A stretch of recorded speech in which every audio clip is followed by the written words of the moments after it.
प्रिय विद्यार्थियों, second paper के अंतर्गत हमारा क्षेत्रीय परिदृश्य के कुछ टॉपिक्स कंटिन्यू हैं। एम.एन. श्रीनिवास जो प्रसिद्ध समाजशास्त्री हैं भारतवर्ष के, उनकी संस्कृतिकरण की अवधारणा देख चुके हैं और इससे पहले हम फील्ड व्यू के अंतर्गत अर्थात क्षेत्रीय परिदृश्य के अंतर्गत हम जी.एस. घुरिये की, मजूमदार की, इन समाजशास्त्रियों की चर्चा कर चुके हैं। और भारतीय समाज में क्षेत्रीय परिदृश्य के अंतर्गत जो है संस्कृतिकरण की अवधारणा को भी 2 वीडियोज में आपने समझा है। आज का टॉपिक है भारत में पश्चिमीकरण। इससे पूर्व पश्चिमीकरण का सामान्य परिचय, पश्चिमीकरण की अवधारणा जो एम.एन. श्रीनिवास के अनुसार पश्चिमीकरण का क्या अर्थ है, पश्चिमीकरण की एम.एन. श्रीनिवास ने कौन कौन सी प्रमुख विशेषताएं बतलाई हैं, ये पश्चिमीकरण पार्ट 1 में आप देख चुके हैं। आज चर्चा करेंगे पश्चिमीकरण पार्ट 2 अर्थात भारत में पश्चिमीकरण की। पश्चिमीकरण की अवधारणा को समझने के पश्चात ये भी जरूरी हो जाता है कि पश्चिमीकरण ने भारतीय समाज को कितना प्रभावित किया और कैसे कैसे प्रभावित किया, या सरल शब्दों में हम कहें कि भारत में पश्चिमीकरण के ऊपर एक लेख लिखें। इस किस्म का भी एक हमें शॉर्ट टिप्पणी क्वेश्चन के रूप में आपके यहाँ क्वेश्चन पेपर में आ सकती है। तो वेस्टर्नाइजेशन इन इंडिया, भारत में अंग्रेजी राज्य की स्थापना के पश्चात अनेक राजनीतिक, आर्थिक, सामाजिक और तकनीकी शक्तियां कार्य करने लगे। चूंकि हम सब जानते हैं कि ब्रिटिश शासन के दौरान अच्छी चीज़ें भी हुई, बुरी चीज़ें भी हुई, विकास भी हुआ भारतीय समाज में, और जीवन के हर क्षेत्र को ब्रिटिश शासन में अंग्रेजों ने प्रभावित किया।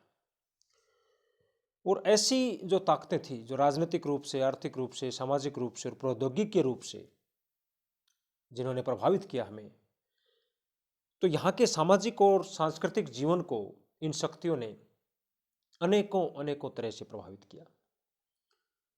जहाँ निम्न जातियाँ अपनी सामाजिक परिस्थिति को ऊंचा उठाने के उद्देश्य से उच्च जातियों और ब्राह्मणों के जीवन को अपनाने में लगी हुई थी, that is called Sanskritisation, we have already studied it.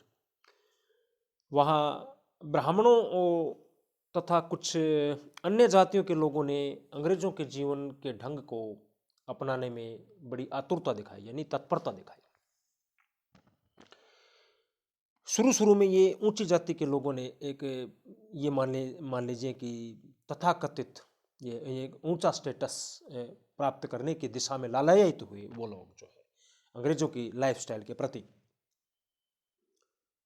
इस प्रकार से देश में पश्चिमीकरण की प्रक्रिया प्रारंभ हुई, ये पृष्ठभूमि थी इसकी। तो इसके परिणाम स्वरूप जो है तार्किक दृष्टिकोण का विकास हुआ, ज्ञान, विज्ञान और नवीन किस्म की प्रौद्योगिकी का भी प्रचार प्रसार हुआ। ये चीज आई पश्चिमीकरण के अंतर्गत। यहां पर हमें यह ध्यान में रखना होगा कि पश्चिमीकरण की गति और स्वरूप सब जगहों पर, सब समूह में समान नहीं था।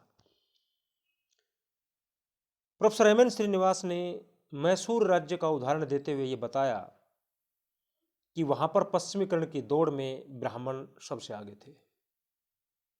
हमने ऊपर चर्चा की ना कि ऊंची जाति के लोगों ने सबसे पहले अनुकरण करना प्रारंभ किया। वस्तुतः ब्राह्मणों को अंग्रेजों और यहाँ के शेष लोगों के बीच मध्यस्थ के रूप में भूमिका निभाने का मौका मिला। इसके फलस्वरूप एक नवीन और लौकिक जाति व्यवस्था का परंपरागत व्यवस्था पर आधिपत्य हो गया, जिसमें नवीन क्षत्रिय शिखर पर थे। अब ये नवीन क्षत्रिय कौन थे? अंग्रेज। अंग्रेजों को यहाँ पर नवीन क्षत्रिय कह सकते हैं, क्योंकि चूंकि भारतीय वर्ण व्यवस्था 4 भागों में बटी हुई थी, ब्राह्मण, क्षत्रिय, वैश्य और शूद्र। तो अंग्रेजों के शासनकाल में, ब्रिटिश शासनकाल में अंग्रेजों का हमने अनुकरण किया और ब्राह्मणों ने सबसे पहले अनुकरण किया। तो एक किस्म से नवीन क्षत्रिय जिनको हम कह सकते हैं टर्मिनोलॉजी के रूप में। अब वर्ण व्यवस्था में चूंकि ब्राह्मण सर्वोच्च स्थान पर थे, ये हम सब जानते हैं, लेकिन इस प्रोसेस में पश्चिमीकरण की इस प्रक्रिया के अंतर्गत एम एन श्रीनिवास ने माना, ये बतलाया कि इस हायरार्की में, यानी कि इस सामाजिक संस्तरण में, ये नवीन क्षत्रिय जो हैं ये सबसे ऊपर थे, अर्थात अंग्रेज सबसे ऊपर थे। स्वाभाविक रूप से जिनका शासन था, जिन्होंने भारतीय समाज के हर पहलू को प्रभावित किया, तो सर्वोच्च स्तर पर वो थे, विराजमान थे, या उन्होंने हथिया ली थी ये पोजीशन। नंबर 2 पर ब्राह्मण आ गए।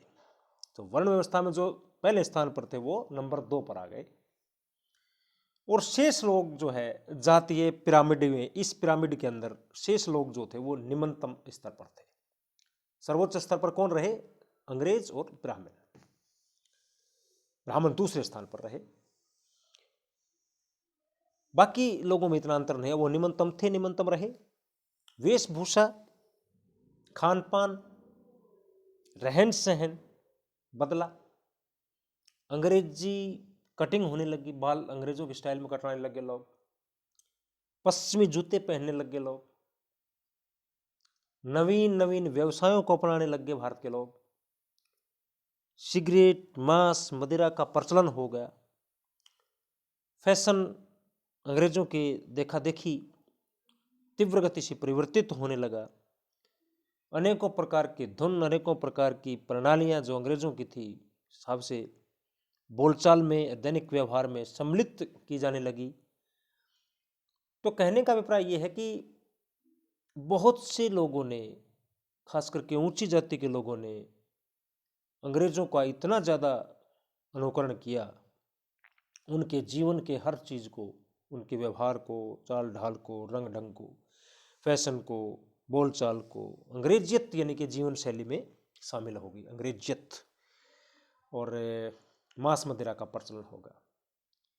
एम एन श्रीनिवास अपने क्षेत्रीय अध्ययनों में इस बात की चर्चा करते हैं कि आश्चर्य रूप से यहाँ तक कि बहुत से लोगों ने जनेऊ धारण करना भी बंद कर दिया।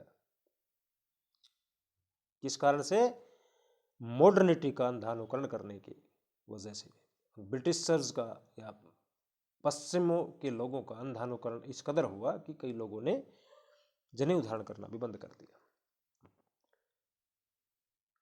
भौगोलिक और सामाजिक क्षेत्र काफी व्यापक हो गए, गतिशीलता में वृद्धि हो गई।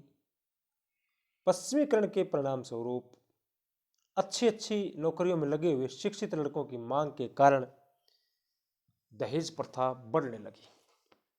ये चीजें बढ़ी कुलीन वर्ग की तलाश में। कुलीन जो शब्द है उसका अर्थ धनाढ्य परिवार से लगाया जाने लगा, मॉडर्न परिवार से लगाया जाने लगा। लड़कियों की विवाह की आयु बढ़ने लगी। एम एन श्रीनिवास ने अपने क्षेत्रीय अध्ययन के आधार पर यह बताया कि आधुनिक हिंदू सामाजिक जीवन का एक रुचिपूर्ण विरोधाभास यह है कि ब्राह्मण अधिकाधिक पश्चिमीकृत, जबकि अन्य जातियां अधिकाधिक संस्कृतिकृत होती जा रही थी। ये देखिए, आप दोनों प्रक्रियाओं को पढ़ रहे हैं। दूसरी प्रक्रिया हमारी चालू। पहली प्रक्रिया हम 2 वीडियोज में देखे संस्कृतिकरण की। संस्कृतिकरण सामाजिक परिवर्तन की एक देशी प्रक्रिया हुई कि जो निम्न जातियां थी भारतीय वर्ण व्यवस्था और जाति व्यवस्था के अनुसार, वो निम्न जातियां जो थी वो संस्कृतिकृत होती जा रही थी, और जो ऊंची जाति अर्थात ब्राह्मण वो पश्चिमीकृत होती जा रही थी। वो एक स्टेप आगे माना जा रहा था उनके अनुसार। स्वतंत्रता प्राप्ति के बाद अब कई निम्न जातियां अंग्रेजी शिक्षा का लाभ उठाकर अपने आप को पश्चिमीकृत करती जा रही थी, और ये कह सकते हैं हम कि आधुनिकीकरण की तरफ बढ़ रही है। यह कहा जा सकता है कि आधुनिकीकरण की ओर बढ़ रही है प्रक्रिया जो है। कई बार हम आधुनिकीकरण को और पश्चिमीकरण को पर्यायवाची मान लेते हैं, जबकि दोनों प्रक्रियाएं अलग अलग हैं। दोनों प्रक्रियाएं सामाजिक परिवर्तन की प्रक्रियाएं हैं निसंदेह, परंतु दोनों अलग अलग हैं। पश्चिमीकृत होना एक अलग चीज है, आधुनिकीकृत होना एक अलग चीज है।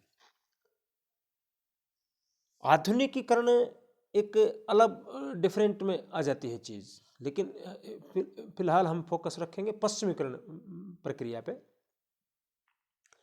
बढ़ते हुए पश्चिमीकरण का तात्पर्य यह है लोगों के दृष्टिकोण का अधिकाधिक लोकीकरण होना।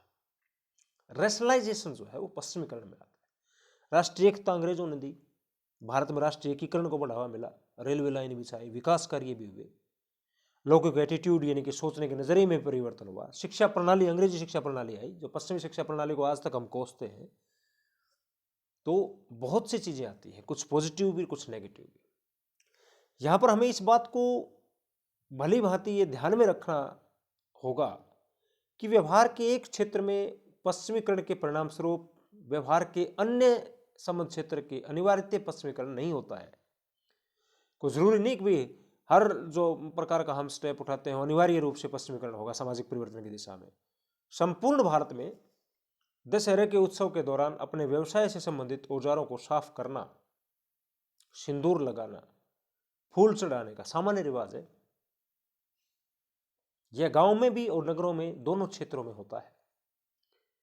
इससे ये स्पष्ट होता है कि पश्चिमी प्रौद्योगिकी यानी कि वेस्टर्न टेक्नोलॉजी कि उपयोग का ये तात्पर्य बिल्कुल नहीं है कि उपयोग करने वाले लोगों ने तर्क को या बुद्धिपरकता को या वैज्ञानिक दृष्टि को स्वीकार ही कर लिया है।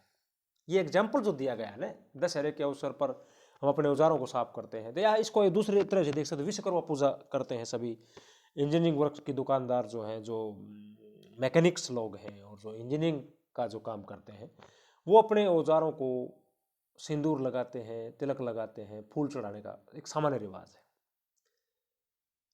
और एक तरफ वेस्टर्न टेक्नोलॉजी है। तो इस उदाहरण से स्पष्ट होता है कि ये तिलक लगाने वाली, पूजा करने वाली और आपका फूल चढ़ाने वाली ये जो प्रक्रिया है, ये शुद्ध देशी प्रक्रिया है, हमारा सामान्य रीति रिवाज है, हमारी परंपरा के अंतर्गत आता है, हमारी संस्कृति के अंतर्गत आता है, हमारी प्राचीन रीति रिवाजों के अंतर्गत आता है।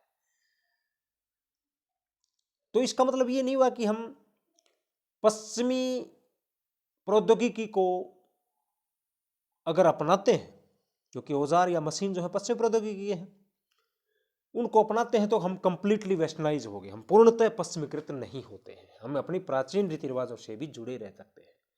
तो कहने का अभिप्राय क्या हुआ कि हम ये हमारे व्यवहार के ऊपर है कि हम पश्चिमीकरण को अपनाएं या नहीं अपनाएं, या पूर्ण रूप से अपनाएं या नहीं अपनाएं। कोई जो चीज़ हमें अच्छी लगती है उसको अपनाते हैं, और साथ साथ हम पश्चिमीकृत होने के साथ साथ हम अपनी जड़ों से भी जुड़े रह सकते हैं। ये हमारे दृष्टिकोण पर, हमारे सोचने के नजरिए पर डिपेंड करता है। अतः भारतीय समाज में परंपरा और आधुनिकता दोनों साथ साथ चलती हैं। ध्यान देने लायक बात है ये। आधुनिकीकरण होने का मतलब हम अपने आप को मॉडर्न कह सकते हैं, हम अपने आप को वेस्टर्न कह सकते हैं, मतलब दूसरे के अनुसार हो सकते हैं हम, लेकिन हम अपनी परंपराओं से भी साथ साथ जुड़े हो सकते हैं। तो इसमें कोई दोष नहीं है कि हम एक साथ साथ हम अपनी परंपराओं का भी पालन करते हैं और कहीं उसी समय पर हम किसी दूसरे क्षेत्र में हम अपने आप को पश्चिमीकरण की दौड़ में भी पाते हैं। तो भारतीय समाज इस किस्म का समाज है जिसके अंदर परंपराएं भी साथ साथ चलती हैं और आधुनिकता भी साथ साथ चलती है। दोनों को आप लेकर के चलते हैं, दोनों में पूर्णतः विरोध ही पाया जाए ये है बिल्कुल जरूरी नहीं है। इस प्रकार से हम कह सकते हैं कि पश्चिमीकरण जो है भारत ये समाज के अंतर्गत हर पहलू को या हर पक्ष को प्रभावित करता है। Thank you.